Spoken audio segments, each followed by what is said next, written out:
Bonjour à toutes et à toutes. Prendre la parole après Jean-Pascal, c'est un exercice d'oratrice et encore plus un exercice technique pour remettre les micros à mon mètre 60. Donc j'espère que vous m'entendez bien et que vous me voyez au-dessus de ce pupitre. Alors chers camarades, chers amis, avant toute chose, permettez-moi de vous remercier pour cette intervention aujourd'hui à ce 200e congrès du parti. Un moment symboliquement fort pour vous comme pour la structure que je représente aujourd'hui.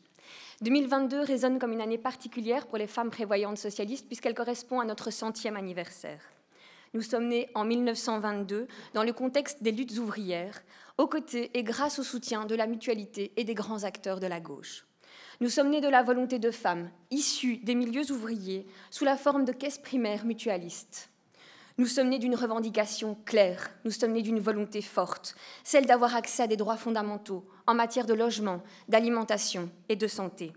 Nous sommes nés d'une revendication forte, la sécurité de vie pour les femmes et les enfants issus des milieux ouvriers. 100 ans plus tard, nous nous inscrivons toujours pleinement dans ces ambitions fondatrices en tant que mouvement d'éducation permanente, féministe, de gauche, mutualiste. En 100 ans, nous avons déployé notre action au travers d'un réseau de centres de planning familial, d'écoles de promotion sociale et de centres d'insertion socio-professionnelle.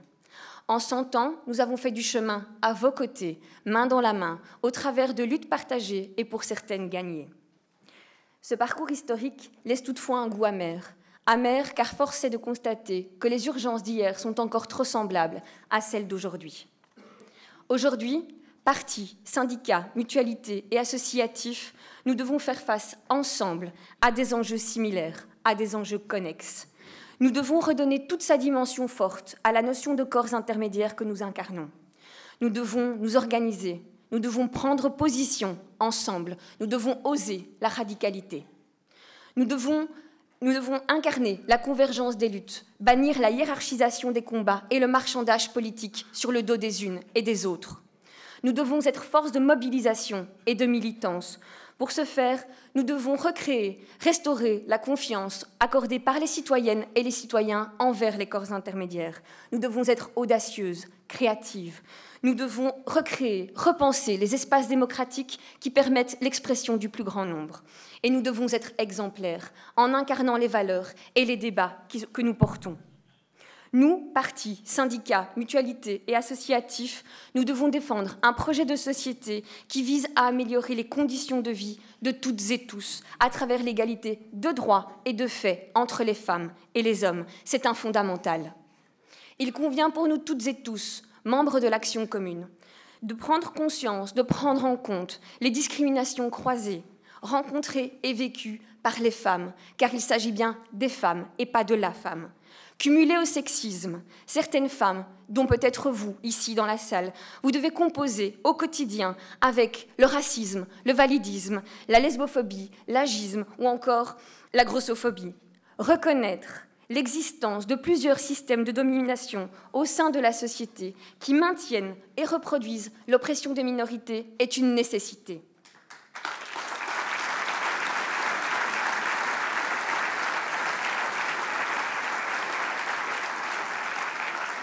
En tant que composante de gauche, nous devons être alliés. Alliés dans la lutte contre le patriarcat, alliés dans la lutte contre le capitalisme, alliés dans la lutte contre le fascisme. En tant qu'actrices et acteurs de gauche, nous devons incarner la solidarité et la sororité.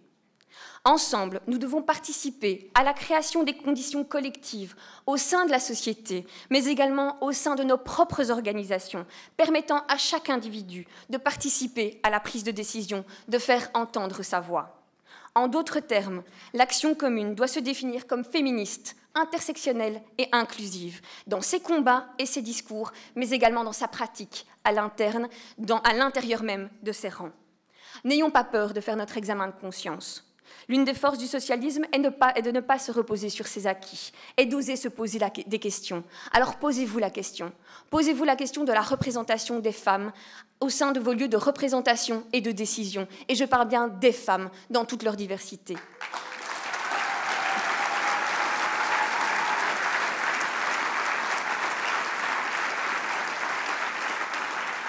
Posez-vous posez-vous la question de l'implication et de la représentation des publics en situation de handicap, des jeunes, des aînés, à l'intérieur même de vos rangs. N'arborez pas la diversité pour la diversité parce que c'est déculpabilisant et que cela fait bien. Non, osons ensemble affirmer haut et fort les fondamentaux mêmes de nos valeurs en matière d'inclusivité et d'intersectionnalité. Osons l'exemplarité.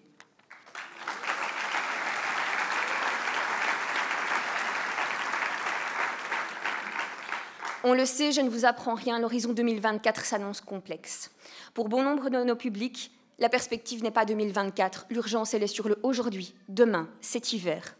La semaine dernière en animation, et j'ai eu la chance d'avoir ces retours du terrain pour ce discours d'aujourd'hui, nous avons été interpellés par une participante qui a souhaité nous partager son quotidien et que je vous partage aujourd'hui. Elle expliquait que jusqu'il y a peu, elle travaillait dans le secteur du care et qu'elle avait dû faire le choix de basculer sur le CPAS et d'arrêter de travailler. Un choix qu'on entend contraint, structurellement parlant.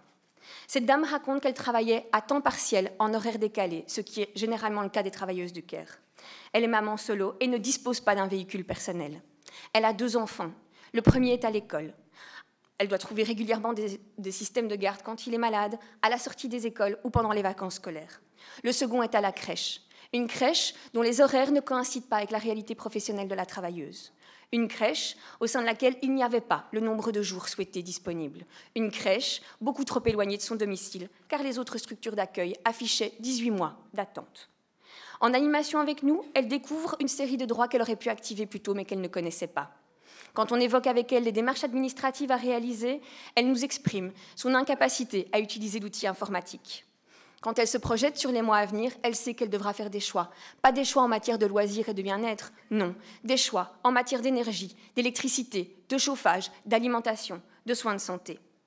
Alors en faisant ces calculs de frais de garde, ces calculs de coût de la vie, de déplacement, en faisant le bilan de sa pénibilité en tant que travailleuse issue d'un secteur mal valorisé financièrement et socialement, ou en tant que parent, maman solo, elle a dû faire le choix contraint de renoncer à son emploi. Ce type de témoignages, mes collègues, mes travailleuses, les reçoivent quotidiennement. Et c'est ce type de témoignage qui doit tracer les fils rouges à l'horizon 2024. Avec vous, j'en tire 8, trop succinctement pour tenir dans le temps, mais j'aurai l'occasion d'en parler avec vous quand vous le souhaitez. Premièrement, nous devons mobiliser nos forces pour faire de la justice fiscale une réalité politique incontournable. Défendre une justice fiscale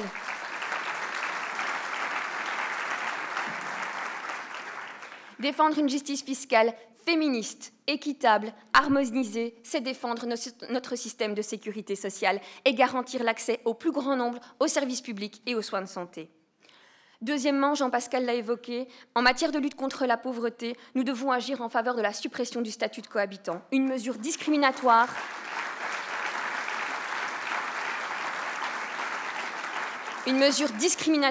basée sur un modèle patriarcal totalement obsolète, un modèle qui fait basculer quotidiennement des femmes dans la précarité. L'individualisation des droits sociaux doit être dans le haut des priorités 2024. Et croyez-moi, j'ai fait l'exercice d'aller lire les archives à l'occasion du centenaire des femmes prévoyantes. J'ai malheureusement retrouvé cette revendication mot pour mot écrite dans les archives de 1970. Je ne comprends pas.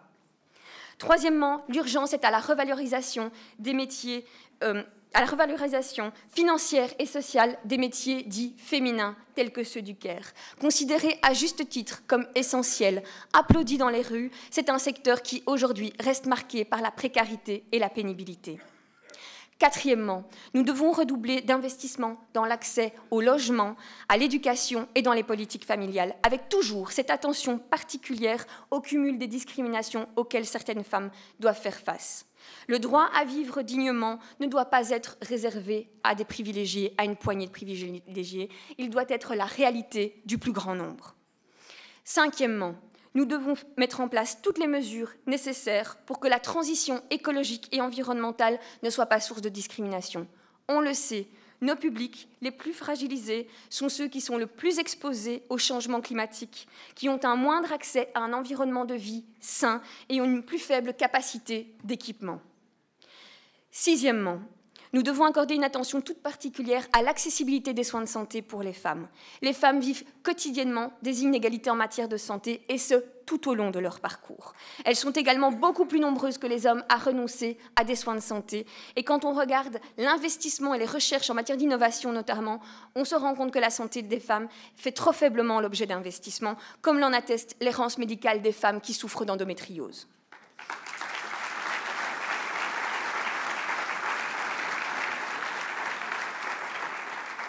Septièmement, nous devons lutter contre le non-recours aux droits sociaux et la vulnérabilité numérique. Et j'insisterai sur la vulnérabilité numérique tout particulièrement, car elle entrave la participation et l'action de nos publics qui se trouvent aujourd'hui, pour une grande partie d'entre eux, isolés, mis à l'écart, tels que les aînés, les personnes en situation de handicap, les jeunes, les sans-papiers, etc.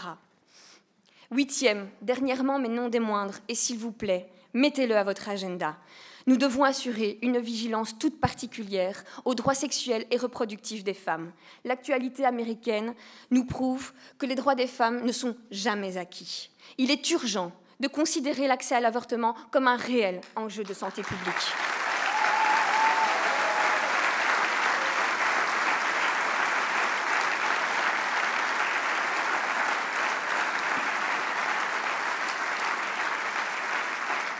Il est urgent de considérer l'avortement comme un droit humain fondamental.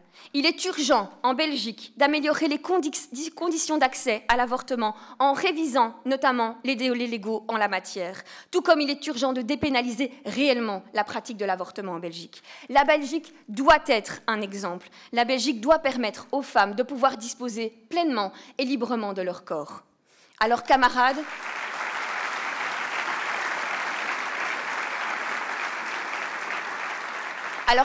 chers amis, nous pouvons ensemble tisser ces fils rouges. Nous pouvons ensemble avoir une force de frappe considérable. Ensemble, nous devons oser la radicalité. Ensemble, et pour les 100 prochaines années à venir, nous devons défendre une société plus juste, plus égalitaire, émancipatrice. Merci.